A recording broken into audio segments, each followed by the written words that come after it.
यतो नान्तशक्तिरनन्तास्स जीवा यतो निर्गुणादप्रमेया गुणास्ते यतो भाति सर्वं त्रिधा सदा तं गवेषां नमामो भजामः यतश्चाभिवासी जगत्सर्वमेतत् तथैवजासनो विश्वगुप्ता तथेन्द्रादयो देवसङ्घा मनुष्या सदा तं गवेषां नमामो भजामः यतो वानिभानुर्भवो भूजलं च यतः सागरसान्द्रमव्योमवायुः यतः स्थावराजङ्गमवृक्षसङ्घा सदा तं गवेषां नमामो भजामः यतो दानवाहकेन्द्रयक्षसङ्घा यतश्चावरवावरः स्वापदाशो यतः पक्षिकीटा यतो विबुधश सदा तं गवेषां नमामो भजामः यतो बुद्धिर्ज्ञाननाशो मुमुक्षो यतः सम्पदो भक्तसन्तोषिकाः स्युः यतो विघ्ननाशो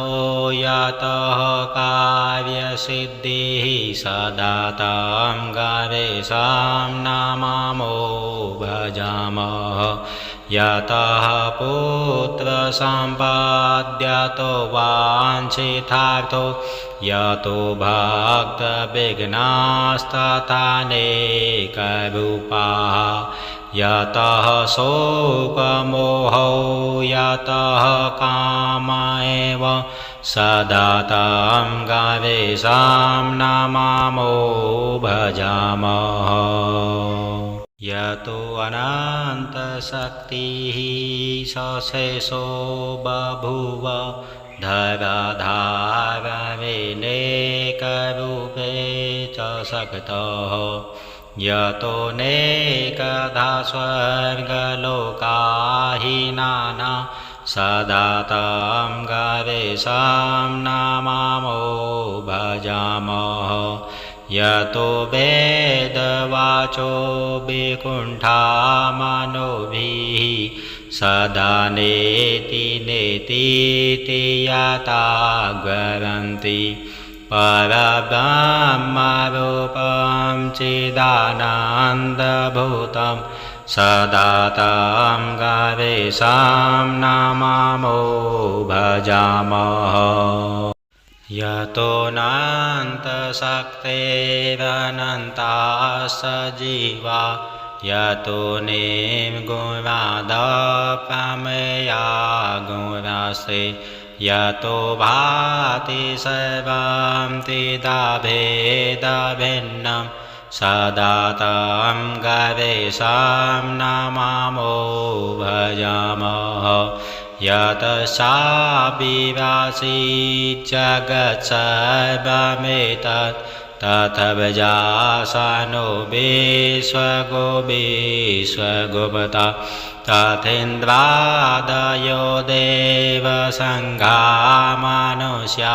सदा तं गवेषां नमामो भजामः यतो वानिभानुर्भवो भूजलं च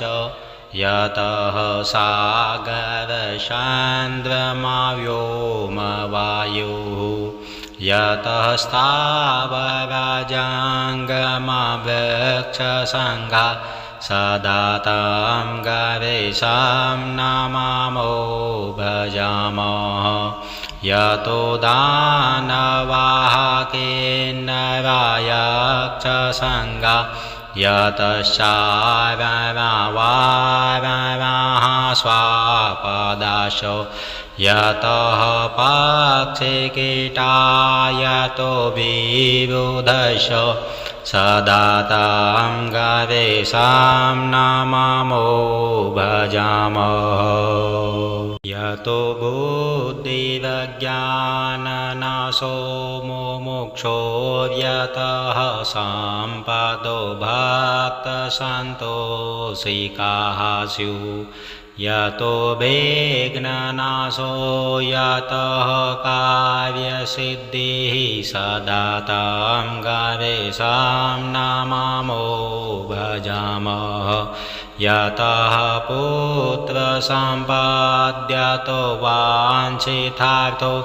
यतो भक्तविघ्नास्तथानेकरूपाः यतः शोकमोहो यतः काम एव सदा तं गवेषां नमामो भजामः यतो अनन्तशक्तिः सशेषो बभूव धराधारविनेकरूपे च शक्तः यतो नेकधा स्वर्गलोकाहीनाना सदा तं गवेषां नमामो भजामः यतो वेदवाचो विकुण्ठामनोभिः सदा नेति नेतीति यथा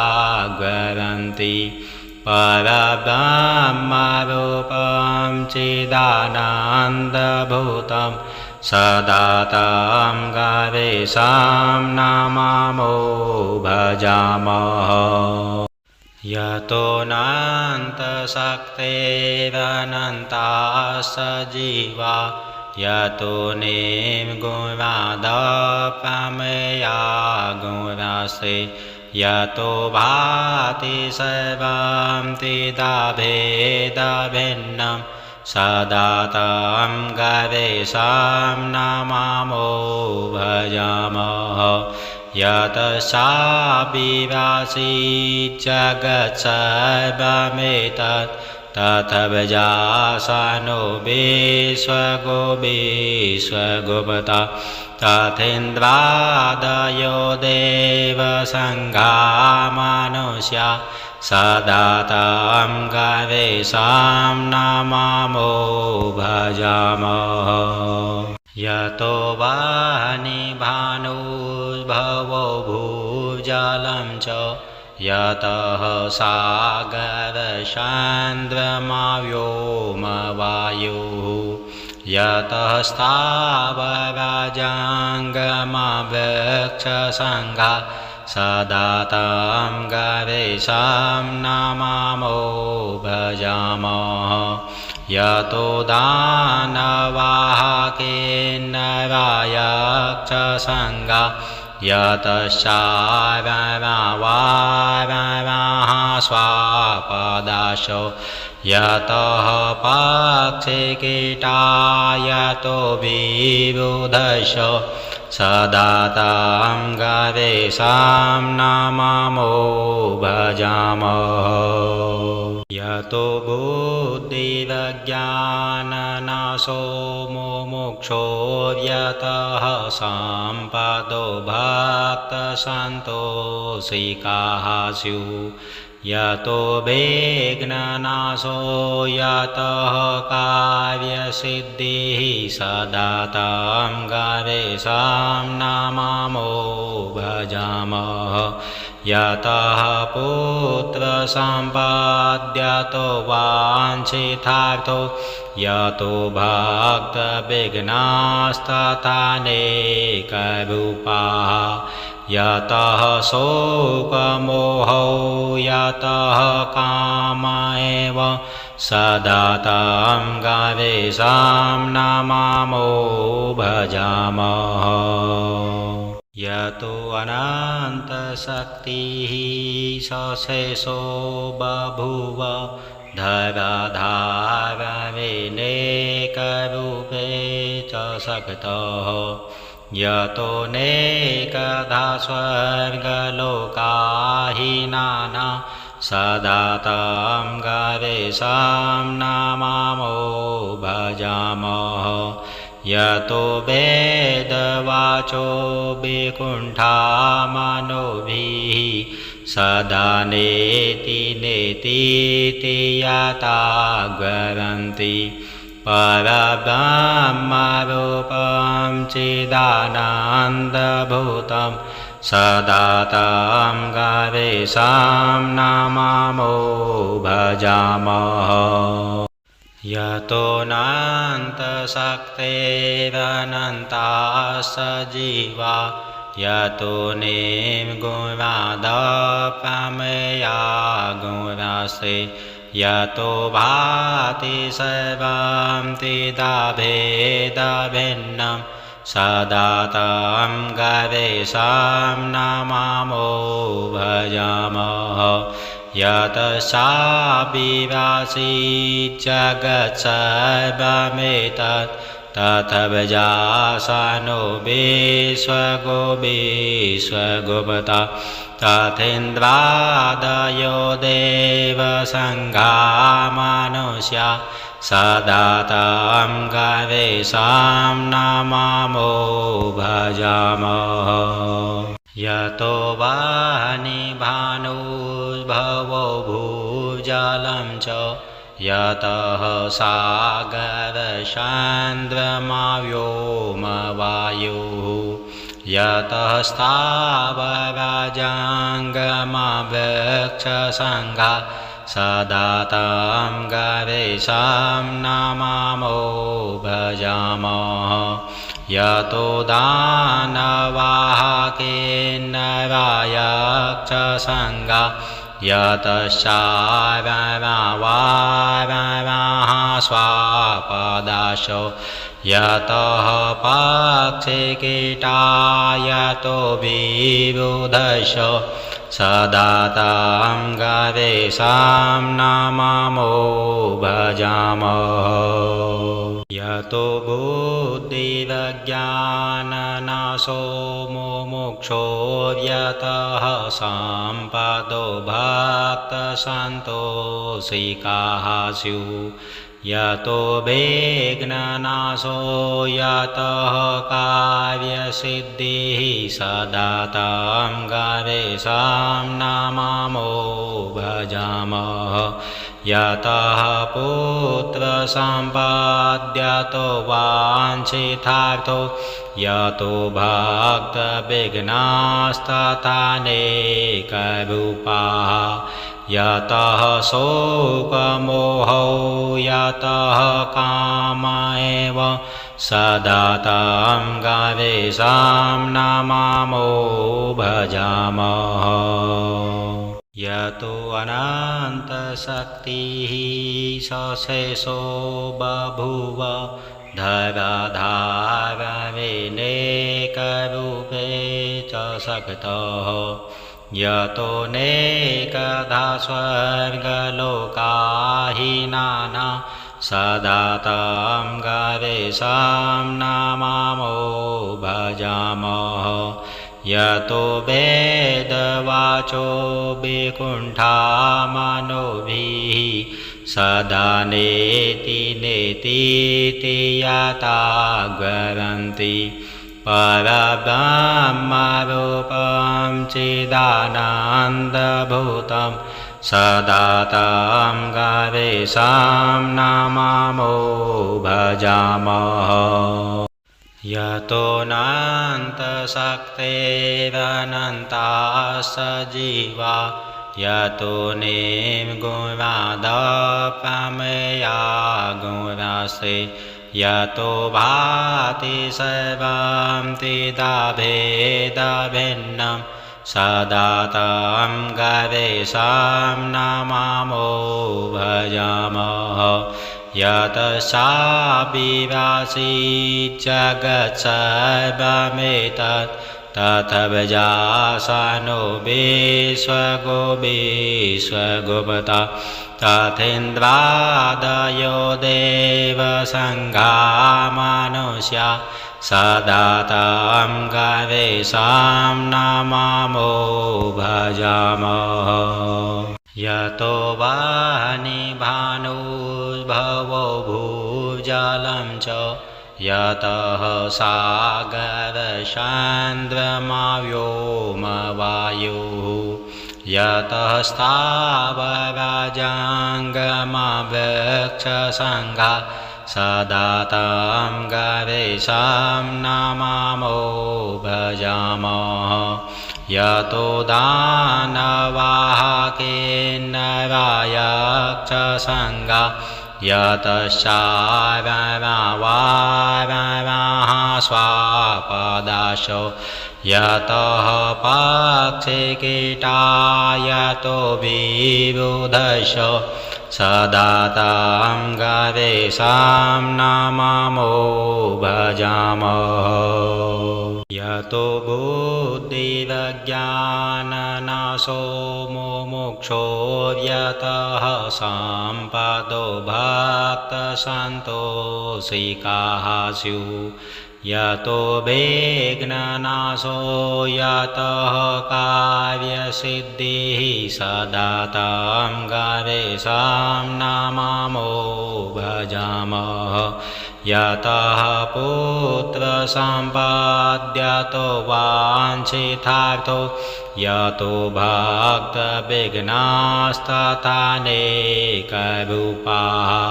यतः शोकमोहो यतः काम एव सदा तं गवेषां नमामो भजामः यतो अनन्तशक्तिः सशेषो बभूव धराधारविनेकरूपे च शक्तः यतो नेकधा स्वर्गलोकाहीनाना सदा तं गवेषां नमामो भजामः यतो वेदवाचो विकुण्ठा मनोभिः सदा नेति नेतीति यता गरन्ति परब्रह्मरूपं चिदानन्दभूतं सदा तं गवेषां नमामो भजामः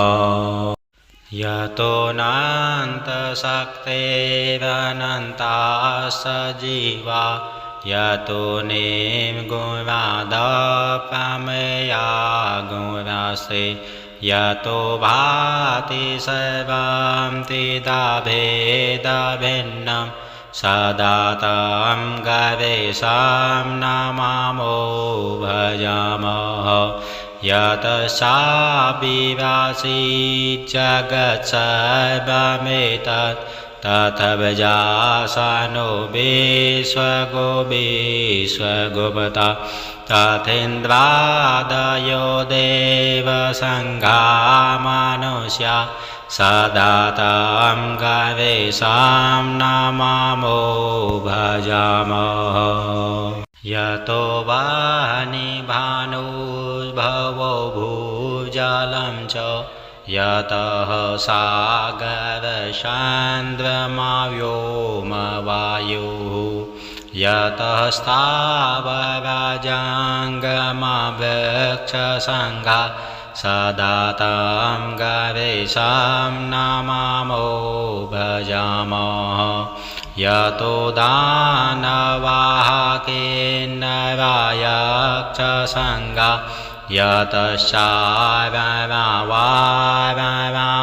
स्वापदाशो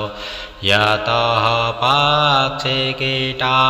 यतो विबुधशो सदा तं गवेषां नमामो भजामः यतो बुद्धिर्ज्ञाननाशो मुमुक्षो यतः सम्पदो भक्तसन्तोषिकाः स्युः यतो विघ्ननाशो यतः कार्यसिद्धिः सदा तं गणेशं नमामो भजामः यतः पुत्रसम्पद्यतो वाञ्छितार्थो यतो भक्तविघ्नास्तथानेकरूपाः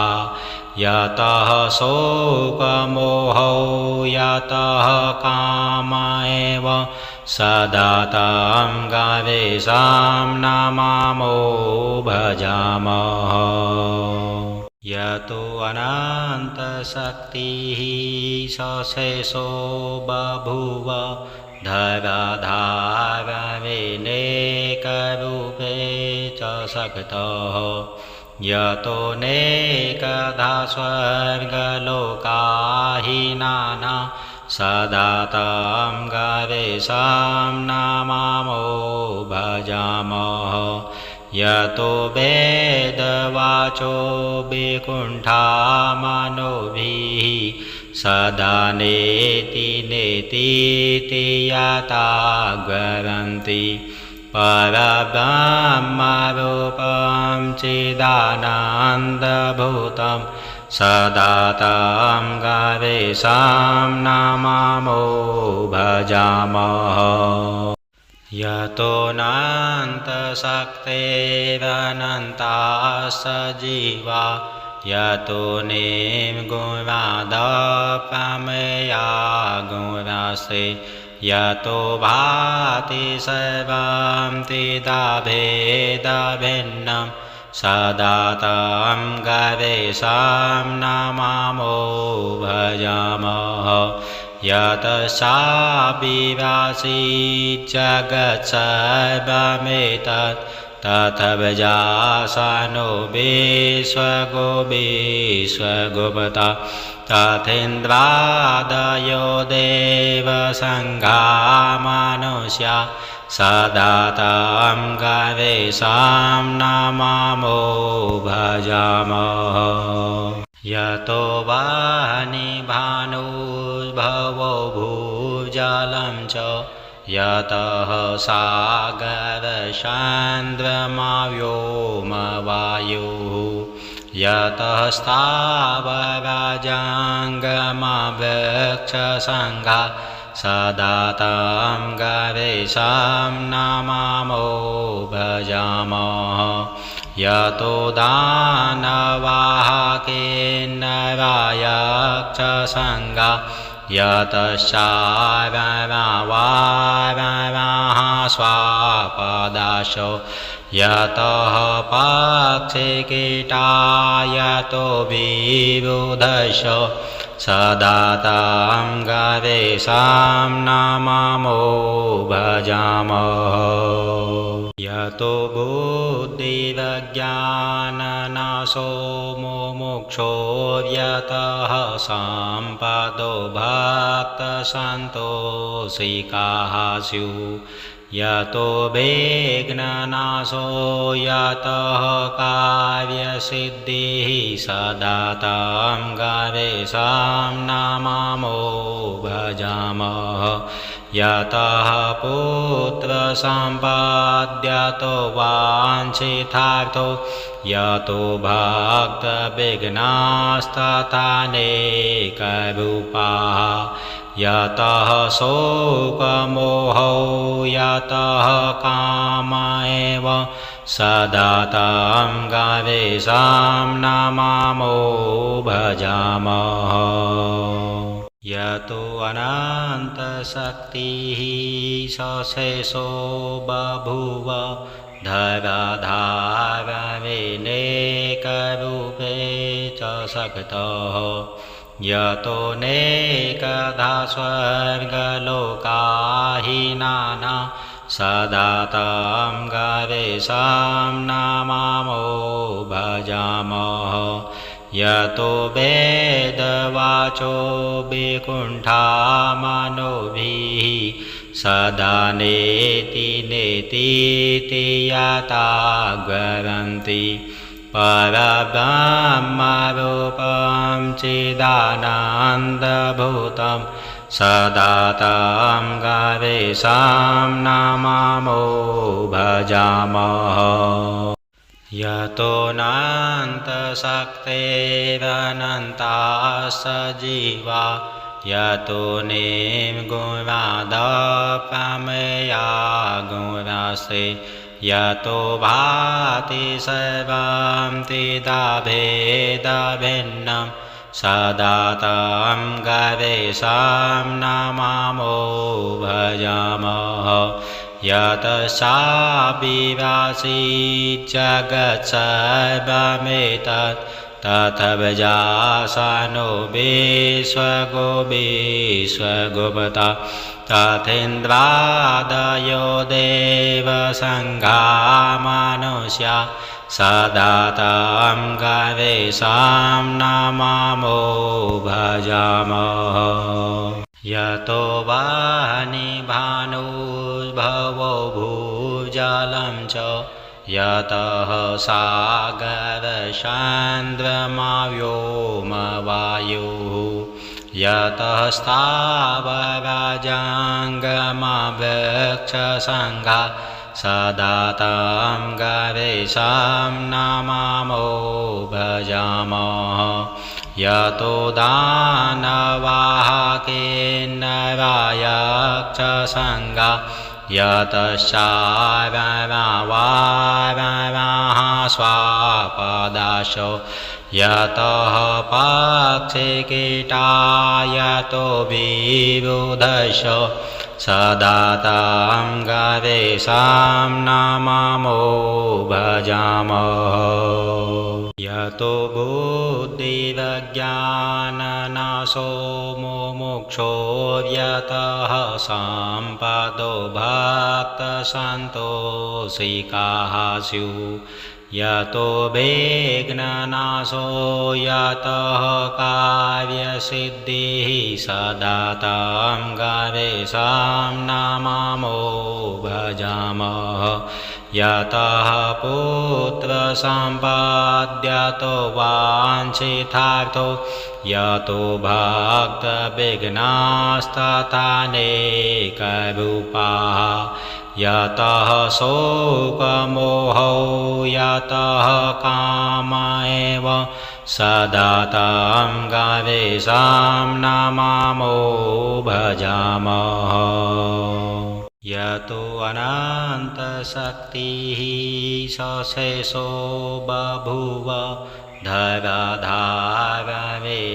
धराधारविनेकरूपे च शक्तः यतो नेकधा स्वर्गलोकाहीनाना सदा तं गवेषां नमामो भजामः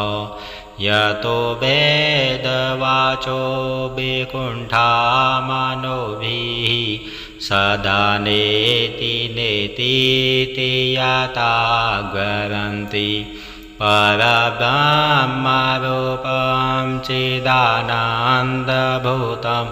सदा तं गवेषां नमामो भजामः यतो नान्तशक्तिरनन्ताः जीवा यतो निर्गुणादप्रमेया गुणास्ते यतो भाति सर्वं त्रिधा-भेदभिन्नं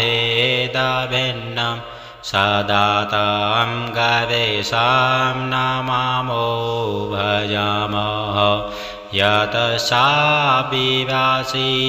जगत्सर्वमेतत् तथैवजासनो विश्वगुप्ता तथेन्द्रादयो देवसङ्घा मनुष्या